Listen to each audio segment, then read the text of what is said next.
Hey guys, thank you for dropping by. The much anticipated SV08 unboxing and assembly video is finally here. This is Gergo, and you're watching Gergo Print 3D, a little YouTube channel dedicated to my 3D printing adventures and other DIY projects.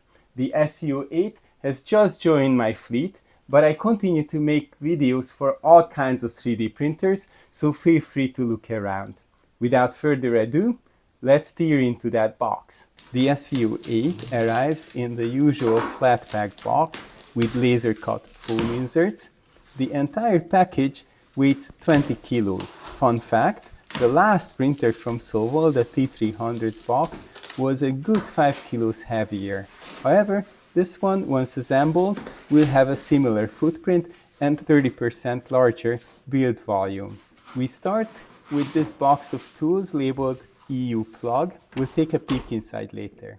The user manual is marked V1.0, so that hasn't been revised. We also get the Wi-Fi setup guide on this separate sheet of paper. We'll follow the instructions in these. They include the same type of 200 gram wide PLA. There will be 3 layers in this box. In the top layer here, we find the first actual component of the printer, the so-called flying gantry. Right below it in the box is the top frame, which was much lighter than I expected. Made of thin aluminum, it has the LED light strip installed also in the front right. I'm quickly running out of desk space.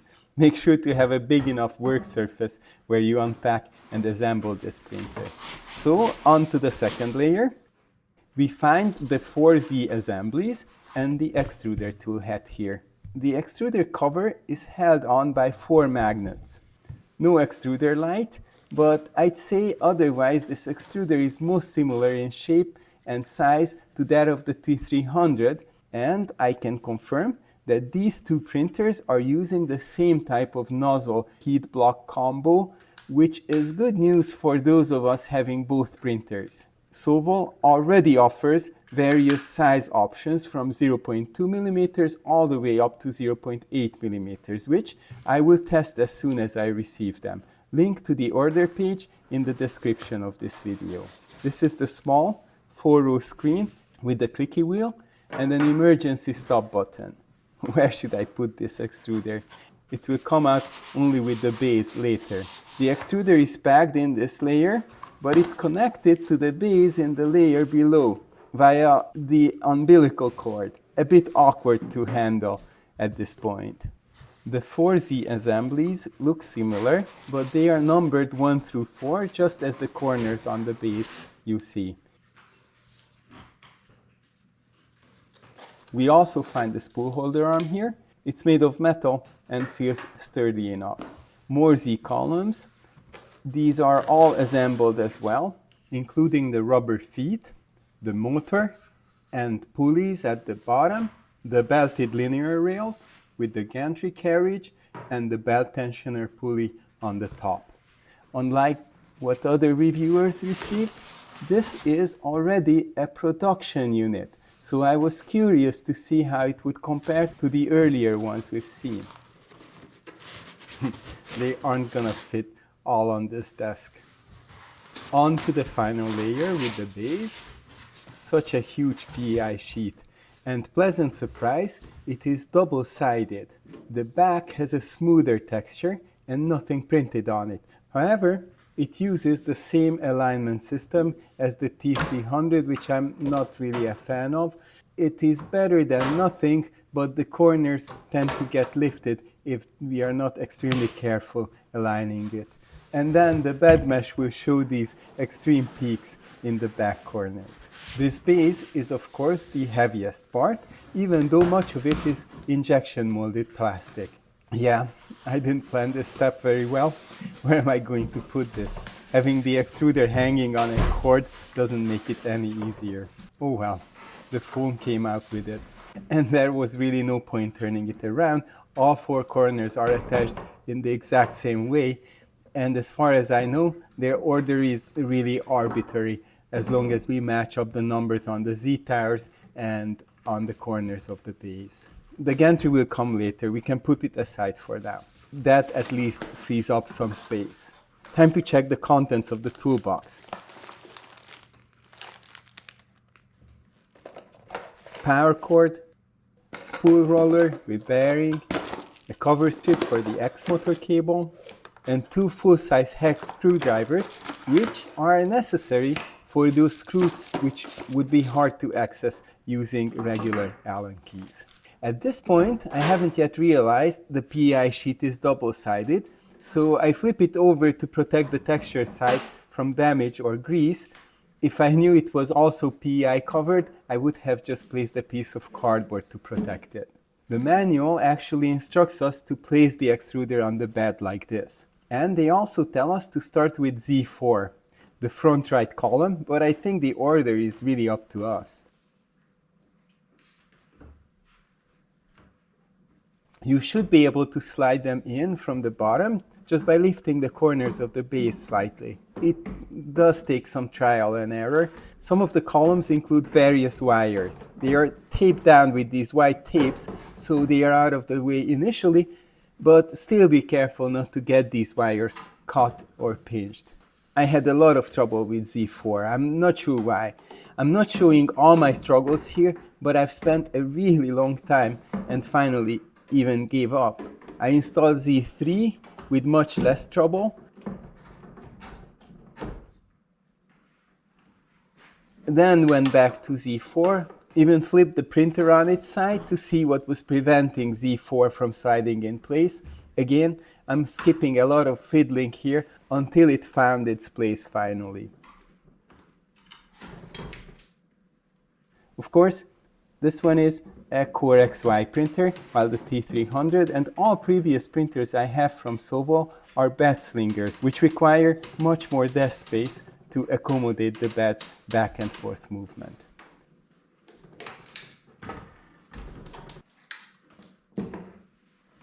Z2 and Z1 was again easier. They look identical. I don't understand why Z4 was more difficult to insert than the others.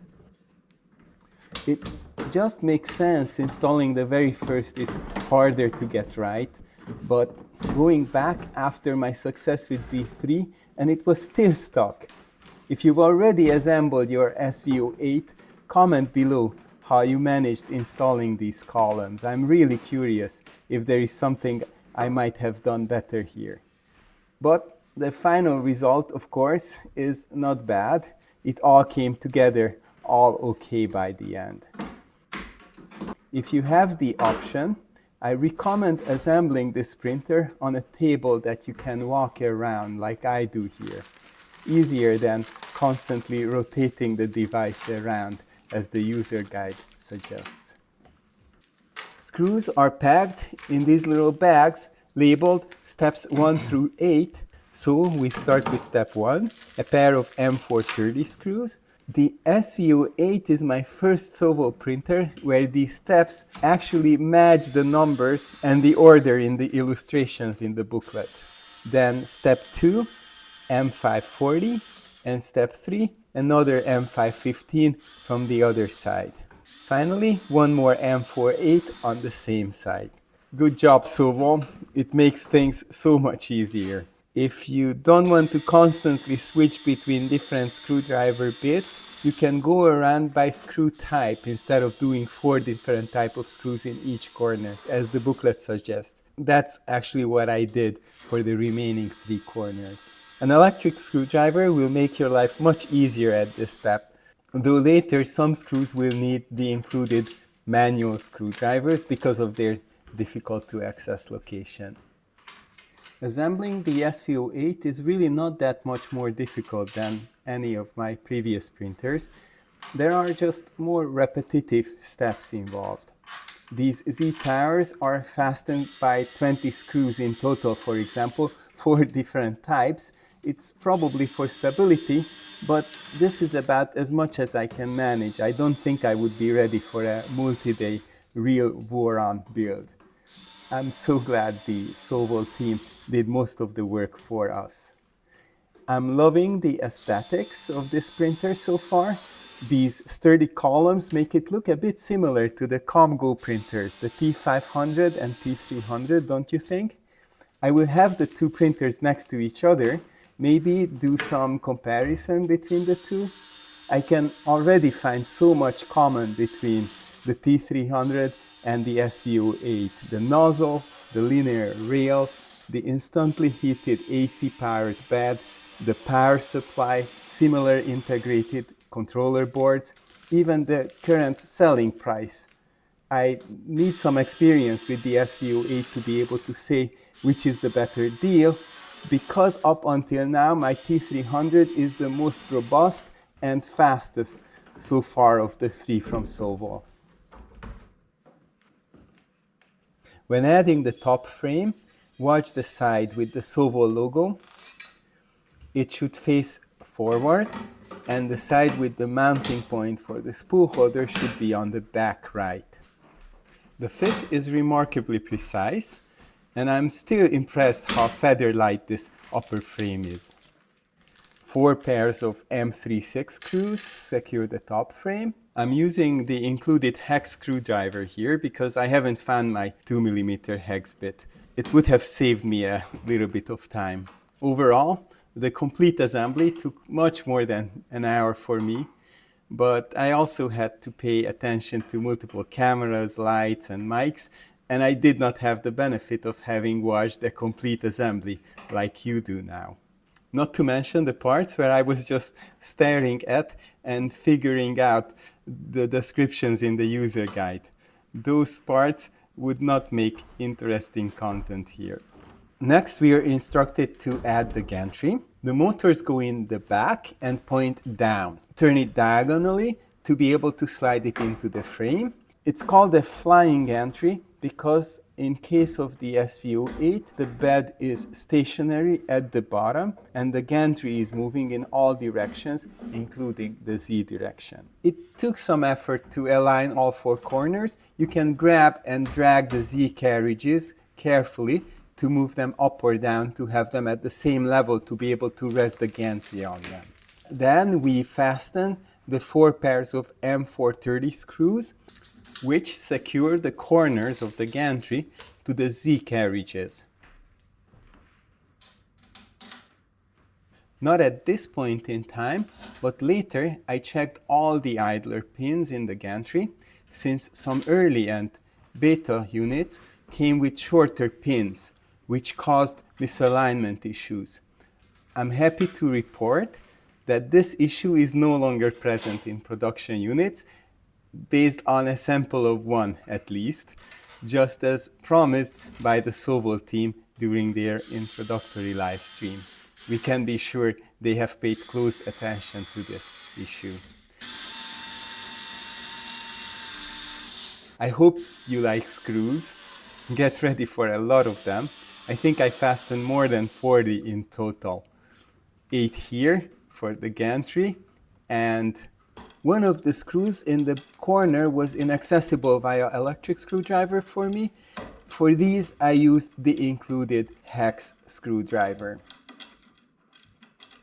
Which accessories are you ordering for your SV08? I'm getting side panels, the nozzle kit, and anxious to try the touchscreen as well. I've put links for all of these in the description of this video. I'm removing the tape holding the LED light plug. We will connect it later after we have added the top frame.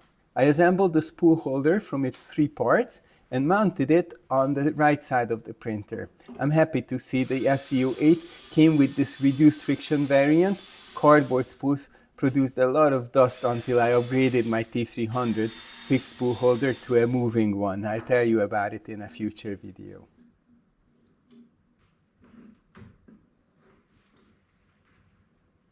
They tell us to remove the extruder cover before we can fasten it to the toolhead carriage, but the fan plug is glued to the socket. You'll have to carefully remove the glue before unplugging it.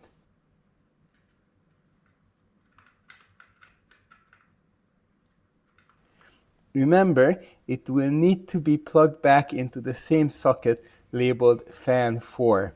There's also a free fan 3 socket for future use, I guess. The extruder has a controller of its own and connected to the main board via USB over this umbilical cable. It has a smaller inductive probe than my earlier Sovol printers.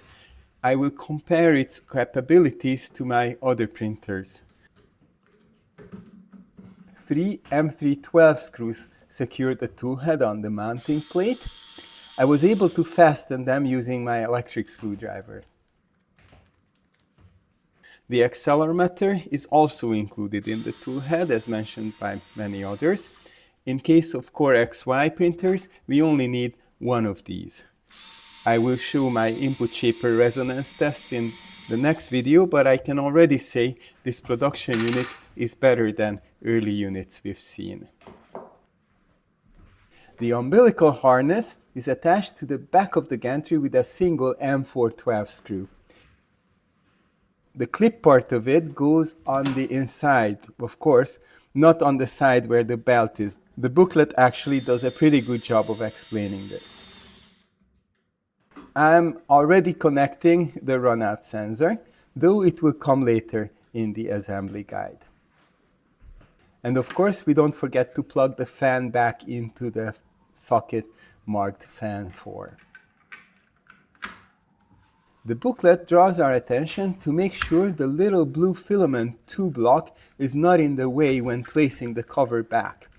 I like their attention to detail.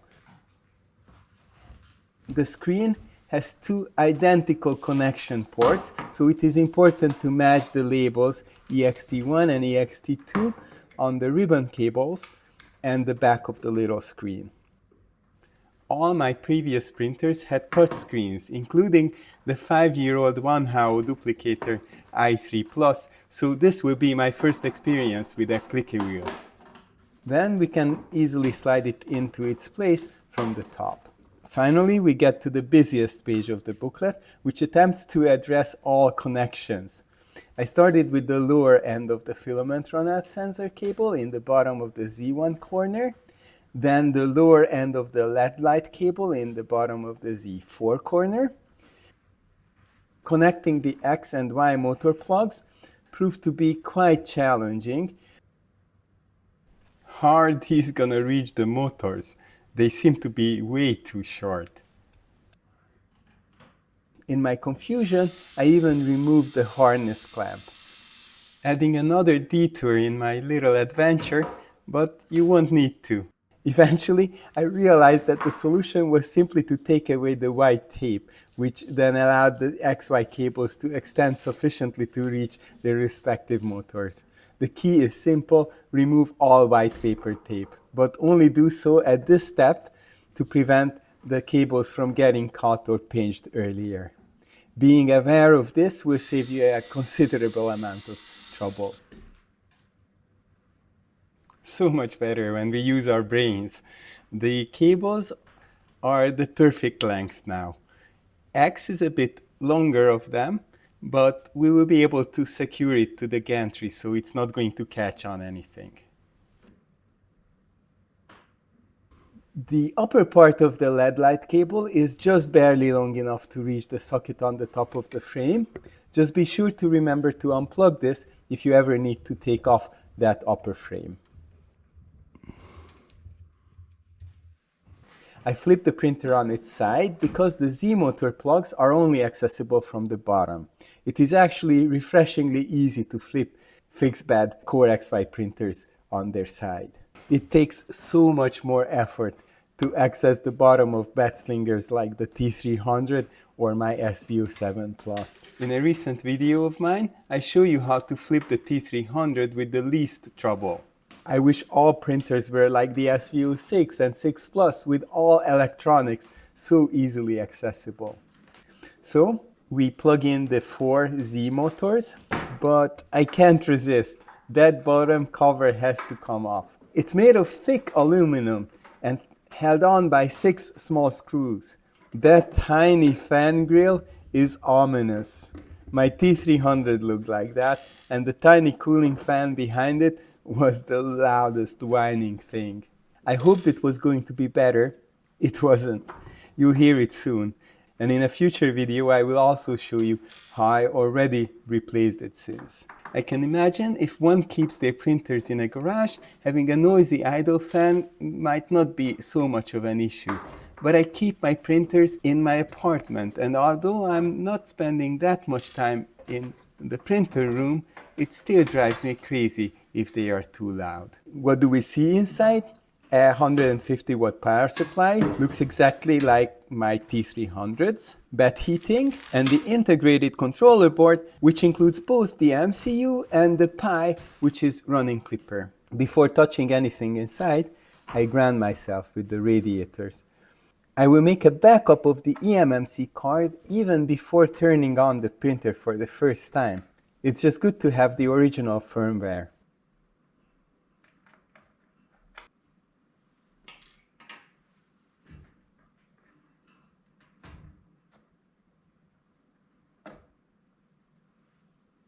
Follow my previous video where I explained this in detail, but I basically use this EMMC USB adapter to plug it into my PC and use Win32 Imager to make a full image backup. It takes a bit longer. I sped it up here. I also recommend compressing this 8 GB file into less than 1 GB. It is an 8 GB EMMC module, by the way, not the 16 GB as I originally thought. We put it back. Be careful, it can go both ways. The card should point away from the front of the printer.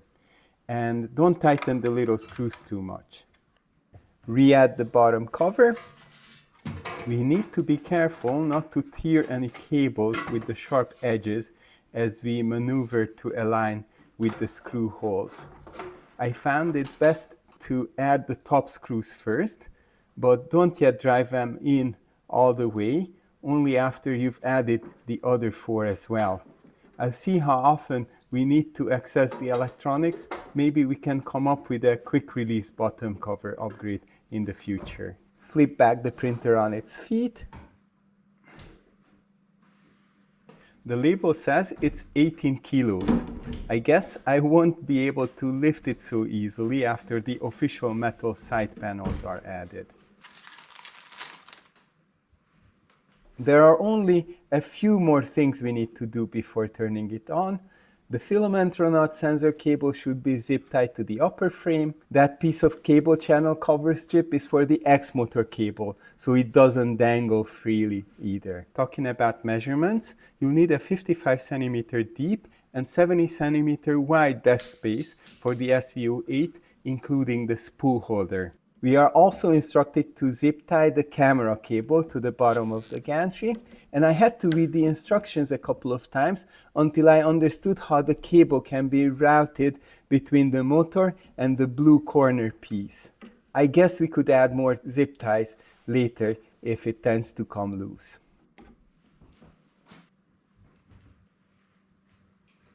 We can simply plug the shorter end of the filament tube into the runout sensor.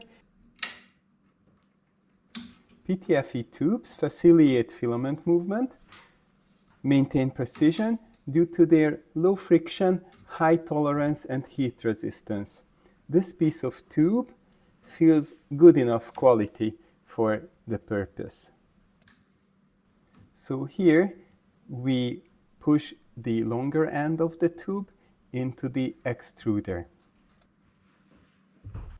There is a locking mechanism here that you have to unlock and push down the collar to be able to remove this tube anytime later. Don't just force it out. I'm adding this little recording I've done later to show you how this works. The collars on the two sides of the middle connectors should also be pushed in if you ever need to open the middle of the tube to access broken filament, for example.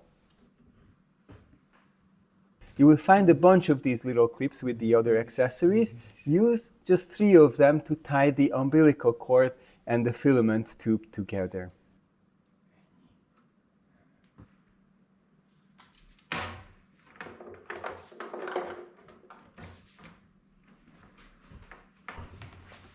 And this apparently concludes the assembly.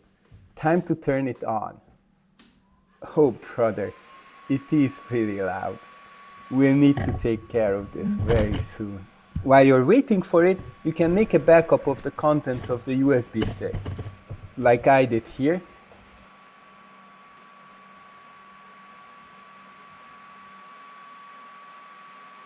And add your Wi-Fi information into the file wifi.cfg. And no, my password is not password.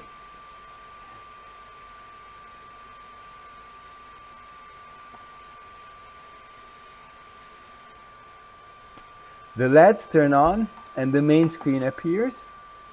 Plug the USB drive into one of the USB ports on the side. Then use the clicky wheel to open Advanced Show IP. Enter this IP address into the web browser on your computer connected to the same local network. The main Sail web interface should appear like here, and everything seems to work correctly. The webcam image is going to be even better after I peel off its protective film, which I didn't do at this time. At this point, let's just do a home alt, just to check if all motors work correctly. And you can see they all do. Everything works beautifully. The XY movement is nice and quiet. Sensorless homing works perfectly. All seems operational. With this, we have now completed the unboxing and assembly. So that's all for today. I'm loving this printer. Please drop a like if you do too.